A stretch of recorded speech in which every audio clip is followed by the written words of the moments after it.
Assalamualaikum warahmatullahi wabarakatuh. Terima kasih sudah klik dan nonton video ini. Pada video ini, saya mau share 25 nomor latihan soal dan jawaban yang kemungkinan akan keluar pada tes SKB penyusun rencana kegiatan dan anggaran berdasarkan pengalaman pribadi saya dan teman-teman lain yang sudah mengikuti tes. Berikut lampiran soalnya. Soal-soal SKB penyusun rencana kegiatan dan anggaran. Nomor 1. Tujuan ditetapkan petunjuk teknis penyusunan rencana kerja dan anggaran adalah tersusunnya dokumen penganggaran yang A. Tertib, efisien, efektif, akurat, lengkap. B. Efektif, tertib, transparan, ekonomis, teralokasi. C. Efektif, efisien, inovatif, tertutup, lengkap.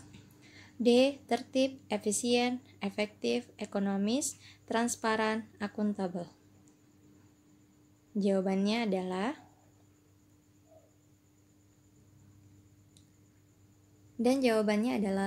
D. Tersusunnya dokumen penganggaran yang tertib, efisien, efektif, ekonomis, transparan, partisipatif, inovatif, dan akuntabel. Teman-teman bisa cek jawabannya di Keputusan Menteri nomor 69 tentang pedoman penyusunan rencana kerja dan anggaran. Nomor 2. Serangkaian proses yang disusun dalam skala prioritas untuk mencapai tujuan adalah A. Rencana kerja. B. Rencana kerja dan anggaran kementerian. C. Daftar isian pelaksanaan anggaran. Dan D. Rencana pembangunan jangka menengah. Dan jawabannya adalah A. Rencana kerja. Ya, kita lanjut ke nomor 3. Nomor 3, daftar isian pelaksanaan anggaran yang selanjutnya disingkat DIPA adalah A. Dokumen perencanaan kementerian atau lembaga untuk periode 1 tahun. B. Serangkaian proses yang disusun dalam skala prioritas untuk mencapai tujuan. C. Rencana kerja dan anggaran yang berisi dokumen rencana keuangan tahunan. Dan D. Dokumen pelaksanaan anggaran yang digunakan sebagai acuan pengguna anggaran. Dan jawabannya adalah D. DIPA adalah dokumen pelaksanaan anggaran yang digunakan sebagai acuan pengguna anggaran dalam melaksanakan kegiatan pemerintahan sebagai pelaksanaan APBN.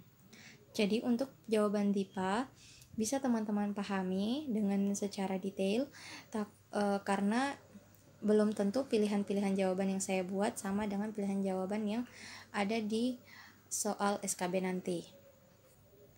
Ya, jadi kalau untuk opsi A, dokumen perencanaan kementerian atau lembaga untuk periode 1 tahun, itu merupakan pengertian dari RKP, Rencana Kerja Pemerintah. Sedangkan kalau untuk opsi B, serangkaian proses yang disusun dalam skala prioritas untuk mencapai tujuan, merupakan pengertian dari rencana kerja. Dan opsi C, yaitu rencana kerja dan anggaran yang berisi dokumen rencana keuangan tahunan, merupakan pengertian dari RKAKL. Nomor 4. Pagu indikatif adalah A. Pagu anggaran yang diusulkan oleh pemrakarsa kegiatan dalam penyusunan rencana kerja dan anggaran tahunan. B. Batas tertinggi anggaran yang dialokasikan kepada kementerian dalam rangka penyusunan RKA. C. Pagu anggaran yang diberikan kepada kementerian sebagai pedoman dalam penyusunan rencana kerja. D. Rencana yang disusun secara sistematis dalam angka dan dinyatakan dalam unit moneter untuk jangka waktu tertentu. Dan jawabannya adalah C. Pagu indikatif adalah pagu anggaran yang diberikan kepada kementerian sebagai pedoman dalam penyusunan rencana kerja.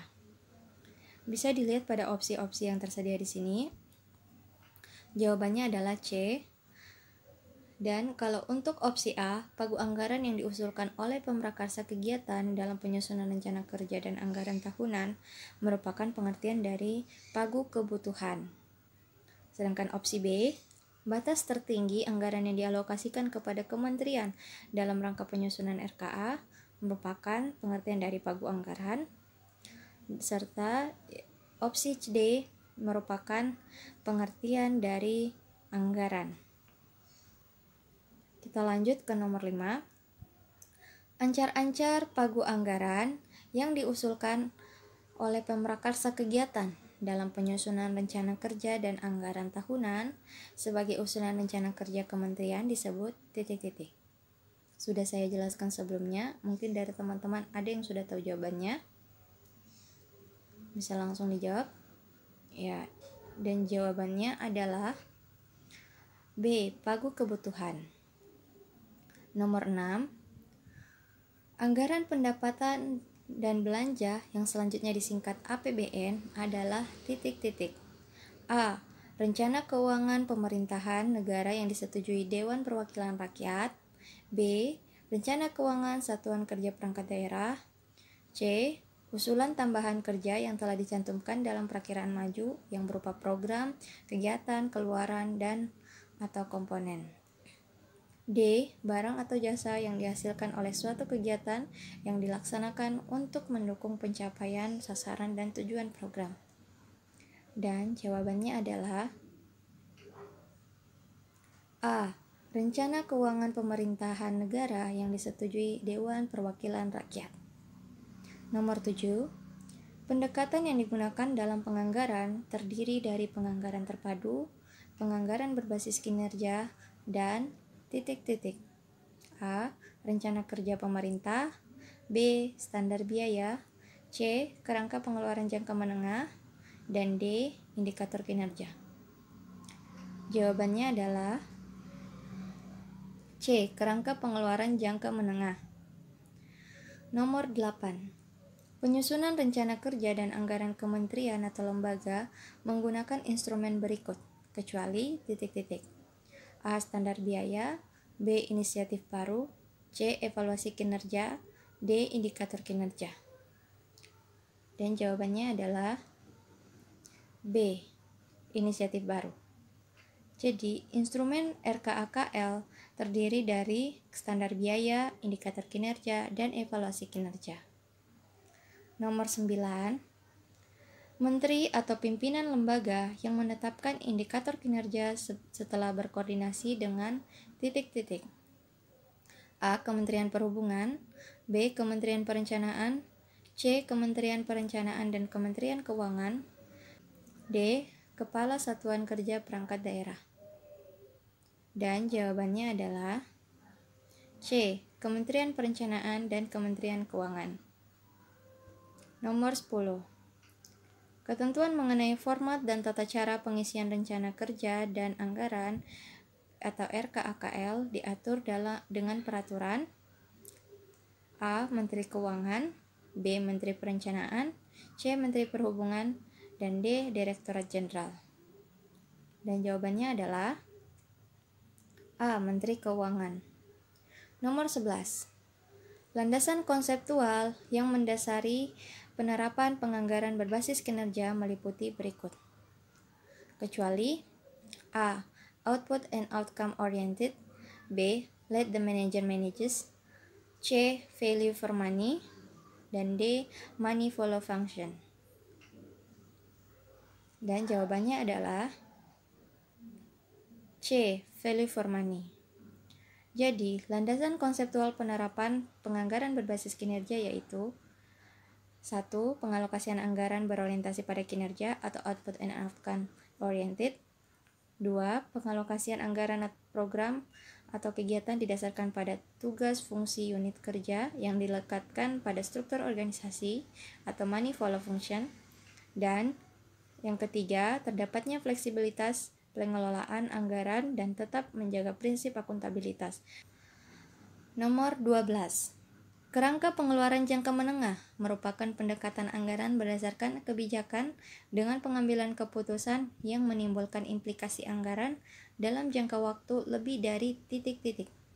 A. 1 tahun, B. 2 tahun, C. 3 tahun, dan D. 4 tahun. Jawabannya adalah A. 1 tahun. Nomor 13. Proyeksi ketersediaan sumber daya anggaran untuk mendanai berbagai rencana belanja pemerintah. Aspek ini merupakan pendekatan A. Bottom up, B. Ongoing policies, C. Top down, dan D. Pagu indikatif. Dan jawabannya adalah C. Top down. Nomor 14. Indikasi kebutuhan pendanaan anggaran yang dibutuhkan untuk mencapai tingkat kinerja yang telah ditargetkan merupakan pendekatan A. Bottom up, B. Ongoing policies, C. Top down, D. Pagu indikatif. Dan jawabannya adalah A. Bottom up. Nomor 15. Dalam rangka penyusunan RKA dengan pendekatan kerangka pengeluaran jangka menengah atau KPJM, Kementerian perlu menyelaraskan kegiatan atau program dengan A. Rencana kerja pemerintah dan Renja KL, B. Rencana pembangunan jangka menengah nasional, C. Rencana pembangunan jangka menengah nasional dan Renstra Kementerian Lembaga, dan D. Rancangan anggaran pendapatan dan belanja negara. Dan jawabannya adalah C. Rencana pembangunan jangka menengah nasional dan Renstra Kementerian atau Lembaga. Nomor 16. Aplikasi yang digunakan dalam proses penyusunan RKKL adalah A. E-monitoring, B. E-wallet, C. E-budget, dan D. E-planning. Dan jawabannya adalah D. E-planning. Nomor 17. Klasifikasi anggaran yang digunakan dalam penganggaran meliputi klasifikasi organisasi, fungsi, dan A. Masukan, B. Capaian sasaran, C. Indikator kinerja, dan D. Jenis belanja. Dan jawabannya adalah D. Jenis belanja. Nomor 18. Penetapan pagu kebutuhan dilaksanakan dalam rapat pleno yang dituangkan dalam berita acara pagu kebutuhan kementerian yang ditandatangani oleh A. Pejabat eselon 2 dan menteri, B. Pejabat eselon 1 dan menteri, C. Kementerian PPN atau Bappenas, dan D. Kementerian Keuangan. Dan jawabannya adalah B. Pejabat eselon 1 dan menteri. Nomor 19. Penyampaian pagu kebutuhan per program disampaikan kepada A. Kementerian Perencanaan dan Keuangan, B. Pejabat eselon 2 dan menteri, C. Pejabat eselon 1 dan menteri, dan D. Kuasa pengguna anggaran. Dan jawabannya adalah A. Kementerian Perencanaan dan Keuangan atau Kementerian PPN atau Bappenas dan Kementerian Keuangan. Nomor 20. Pagu anggaran kementerian adalah batas tertinggi anggaran yang dialokasikan kepada kementerian dalam rangka penyusunan RKA pada tahun A. Tahun T+1, B. Tahun T+2, atau C. Tahun T+3, dan D. Tahun T+4. Jawabannya adalah A. Tahun T+1 atau tahun yang direncanakan. Nomor 21. Penyampaian pagu anggaran per program disampaikan kepada A. Kementerian Perencanaan dan Keuangan, B. Pejabat eselon 1 dan menteri, C. Pejabat eselon 2 dan menteri, dan D. Kuasa pengguna anggaran. Dan jawabannya adalah B. Pejabat eselon 1 dan menteri. Nomor 22. Rencana Anggaran Belanja atau RAB ditandatangani oleh A. Pengguna anggaran dan disetujui penanggung jawab kegiatan, B. Direktorat Jenderal Anggaran, C. Pejabat eselon 2 dan Kepala Satker, dan D. Kuasa pengguna anggaran dan disetujui penanggung jawab kegiatan atau pejabat eselon 3. Dan jawabannya adalah D. Kuasa pengguna anggaran dan disetujui penanggung jawab kegiatan atau pejabat eselon 3. Nomor 23. Penelitian pagu anggaran dilakukan oleh titik-titik. A. Biro Keuangan, B. Biro Perhubungan, C. Biro Perencanaan, dan D. Biro Penganggaran. Dan jawabannya adalah C. Biro Perencanaan. Nomor 24. Keluaran atau output eksternal adalah keluaran yang dihasilkan oleh unit-unit teknis yang ditujukan untuk A. Penerima manfaat di luar unit-unit yang bersangkutan, B. Penerima manfaat di dalam unit-unit yang bersangkutan, C. Kuasa pengguna anggaran, dan D. Bendahara penerimaan dan bendahara pengeluaran. Dan jawabannya adalah A. Penerima manfaat di luar unit-unit yang bersangkutan. Nomor 25. Keluaran internal yang distandarkan adalah titik-titik. A. Layanan dukungan manajemen eselon 1, B. Layanan manajemen sumber daya manusia, C. Layanan manajemen keuangan, dan D. Layanan perkantoran. Dan jawabannya adalah D. Layanan perkantoran. Output internal yang distandarisasi terdiri dari layanan perkantoran dan layanan sarana dan prasarana internal. Itulah tadi latihan soal beserta jawaban yang saya buat, yang insya Allah dapat membantu teman-teman dalam menjawab soal pada ujian SKB nanti. Walaupun penggunaan kata yang digunakan tidak 100% sama dengan yang ada pada soal SKB nanti, tapi semoga dapat membantu teman-teman, dan jika ada jawaban yang kurang teman-teman pahami, teman-teman bisa baca materi tentang rencana kerja dan anggaran ini pada Peraturan Pemerintah Nomor 90 Tahun 2010 dan Keputusan Menteri Nomor 69 Tahun 2019 tentang Pedoman Penyusunan Rencana Kerja dan Anggaran. Semoga video ini bermanfaat dan semoga teman-teman yang nonton video ini dipermudah dalam ujian SKB nanti dan bisa lanjut ke tahap berikutnya, yaitu tahap pemberkasan.